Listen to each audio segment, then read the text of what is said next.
Hello students, science की online class में आपका स्वागत है। आपका जो चैप्टर चल रहा था 7, जिसमें हमने मौसम, जलवायु तथा जलवायु के अनुरूप जंतुओं द्वारा अनुकूलन के बारे में पढ़ रहे थे। इसमें हमने मौसम के बारे में जान लिया था, साथ ही साथ इसमें जलवायु तथा जलवायु के अनुरूप जो जंतुओं द्वारा जो अनुकूलन होता है उनके बारे में हम पढ़ रहे थे। इसमें हमने कुछ पॉइंट इसमें से पढ़ लिए थे। अब जो आपका नेक्स्ट पॉइंट है उसे समझते हैं। इसमें आपका टॉपिक चल रहा था उष्ण कटिबंधीय वर्षा वन। कौन सा टॉपिक था? उष्ण कटिबंधीय वर्षा वन। उष्ण कटिबंधीय क्षेत्रों की जलवायु सामान्यतः गर्म होती है। जहाँ पर नमी पाई जाती है वहाँ के जो क्षेत्र होते हैं उनमें गर्मी अधिक होती है, क्योंकि ये क्षेत्र भूमध्य रेखा के आसपास स्थित होते हैं। ये भूमध्य रेखा के निकट पाए जाते हैं, इसलिए यहाँ पर गर्मी अधिक पाई जाती है।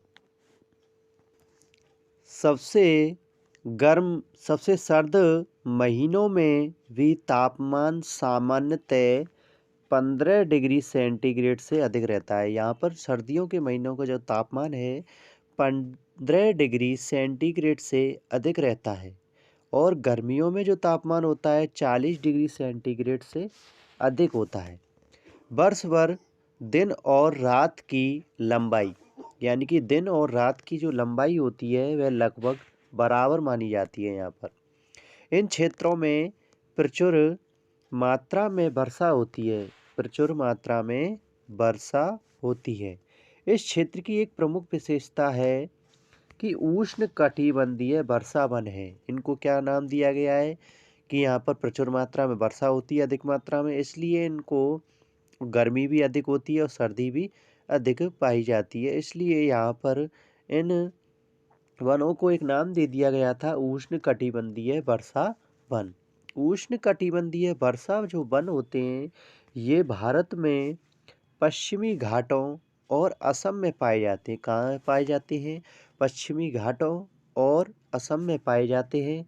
इसके अतिरिक्त ऐसे वन दक्षिण पूर्व एशिया में, मध्य अमेरिका में, मध्य अफ्रीका में भी पाए जाते हैं। सतत गर्मी और वर्षा के कारण इस क्षेत्र में विभिन्न प्रकार के पादप और जंतु पाए जाते हैं। वर्षा वन में पाए जाने वाले प्रमुख प्रकार के जंतुओं में बंदर, कपी या एप्स बोला जाता है इसको, गोरिल्ला, चीता, हाथी, तेंदुआ, छिपकली, सर्प, पक्षी और कीट हैं। ठीक है, वर्षा वनों में जो जंतु पाए जाते हैं वो इनके नाम यहाँ पर दिए गए हैं। आइए हम गर्म आर्द्र जलवायु के लिए इन जंतुओं के अनुकूलनों के बारे में अध्ययन करें। ठीक है, अब उन जंतुओं के बारे में बताया गया है कि जहाँ पर गर्म और आर्द्र जलवायु पाई जाती है वहाँ पर उनका अनुकूलन किस प्रकार का होता है उसके बारे में हम पढ़ रहे हैं। यहाँ पर वर्षा वनों में जलवायुवीय परिस्थितियाँ अनेक किस्मों के लिए जंतुओं की विशाल जनसंख्या के जीवन यापन के लिए अत्यधिक उपयुक्त मानी जाती है। ठीक है, कि वर्षा वन जो होते हैं उनमें जलवायुवीय परिस्थितियां अनेक किस्मों के जंतुओं की विशाल जनसंख्या के जीवन यापन के लिए अत्यधिक उपयुक्त है। चूंकि जंतुओं की संख्या अधिक होती है, अतः उनमें भोजन और आश्रय के लिए, किसके लिए? भोजन और आश्रय के लिए सघन प्रतिस्पर्धा होती है, यानी कि लड़ाई झगड़ा होता है कि कौन सबसे पहले भोजन को प्राप्त करता है और किसको आश्रय सबसे पहले मिल सके। उनके बीच में क्या रहती है? प्रतिस्पर्धा होती है। अनेक जंतु वृक्षों पर रहने के लिए, किस पर? अनेक जंतु वृक्षों पर रहने के लिए अनुकूलित होते हैं। यानी कि कुछ जंतु तो किस पर रह सकते हैं? वृक्षों पर ही रह सकते हैं, लेकिन कुछ जंतु ऐसे होते हैं जो वृक्षों पर नहीं रह सकते। लाल नेत्रों वाले मेंढक के पैर के तलवे, कैसे?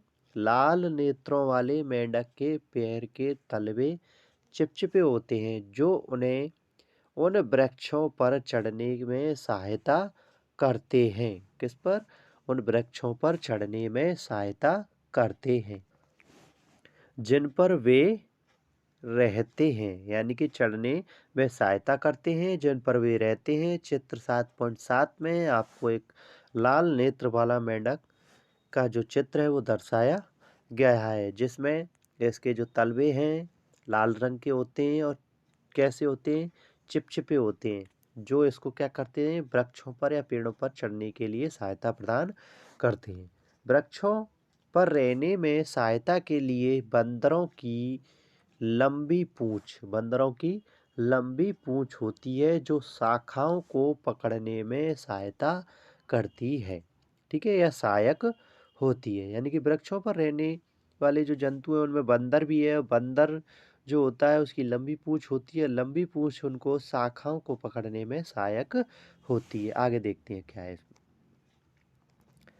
चित्र 7.8 इनके हाथ पैर ऐसे होते हैं जिससे ये आसानी से शाखाओं को थामे रहते हैं। यानी कि हाथ और पैर की आकृति इस प्रकार होती है कि जिससे ये अपनी आसानी से शाखाओं को थामे रहते हैं। जैसे कि चित्र 7.8 में आपको दिखाया गया है न्यू वर्ल्ड मंकी, जिसका नाम है न्यू वर्ल्ड मंकी। ये बंदर का ही नाम है, चित्र में इसको दर्शाया गया है। क्योंकि इन वनों में आवास करने वाले जंतुओं में भोजन के लिए परस्पर स्पर्धा होती है। भोजन के लिए क्या होती है? परस्पर स्पर्धा होती है। कुछ जंतु ऐसे भोजन को प्राप्त करने के लिए अनुकूलित होते हैं जहां अन्य जंतु आसानी से नहीं पहुंच सकते। यानी कि ऐसे जंतु उस स्थान पर नहीं पहुंच पाते हैं, लेकिन कुछ जंतु उस स्थान पर आसानी से पहुंच जाते हैं। उदाहरणतः टूकन नामक कौन सा पक्षी है?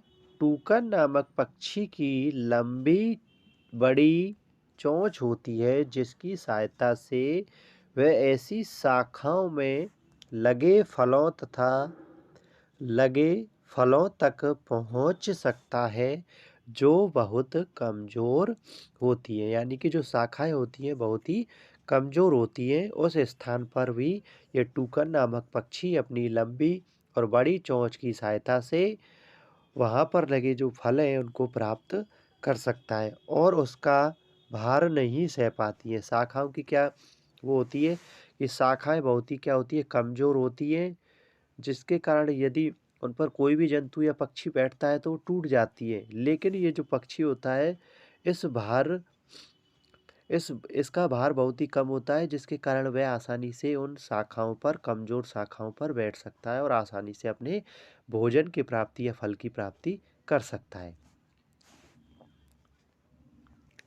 चित्र 7.9 में आपको टूकन नामक पक्षी जो है वो दर्शाया गया है, जो कि शाखा पर बैठा हुआ है और इसकी लंबी चोंच इसमें दर्शाई गई है। उष्ण कटिबंधीय वनों में पाए जाने वाले अनेक जंतुओं में सुनने की संवेदनशील शक्ति, तीव्र दृष्टि, मोटी त्वचा और ऐसे वर्ण का मतलब रंग की त्वचा होती है जो उन्हें आसपास के क्षेत्र के साथ मिलकर छद्म आवरण करने में सहायक होती है। छद्म आवरण का मतलब है यानी कि वो जिस स्थान पर रहते हैं, यदि कोई शिकारी पक्षी उन्हें क्या करता है? उनका भोजन बना लेता है, तो वो क्या करते हैं? अपने शिकारी पक्षियों से बचने के लिए अपने त्वचा का रंग उसी वर्ण में यानी कि उसी रंग में परिवर्तित कर लेते हैं। जैसे कि वो घास पर बैठते हैं तो घास के समान रंग, या पत्तियों पर बैठते हैं तो पत्तियों के समान रंग, सूखी पत्तियों पर बैठे हुए हैं तो सूखी पत्तियों के रंग के समान ही अपनी त्वचा का रंग परिवर्तित कर लेते हैं। देखिए आगे और देखते हैं इसमें। और उन परभक्षियों से रक्षा करती है। उदाहरण के लिए बिलाव परिवार के जंतुओं, कौन से? बिलाव परिवार के जंतुओं शेर और चीता में मोटी खाल होती है तथा उनकी सुनने की शक्ति संवेदनशील होती है। क्या होती है, उनकी जो सुनने की जो शक्ति है संवेदनशील होती है, यानी कि वो तीव्र दृष्टि से देख सकते हैं और उनकी जो सुनने की शक्ति अत्यधिक पाई जाती है। इसमें आगे हम नेक्स्ट वीडियो में पढ़ेंगे, तब तक के लिए आप इसको अच्छे से पढ़ें, समझें। धन्यवाद।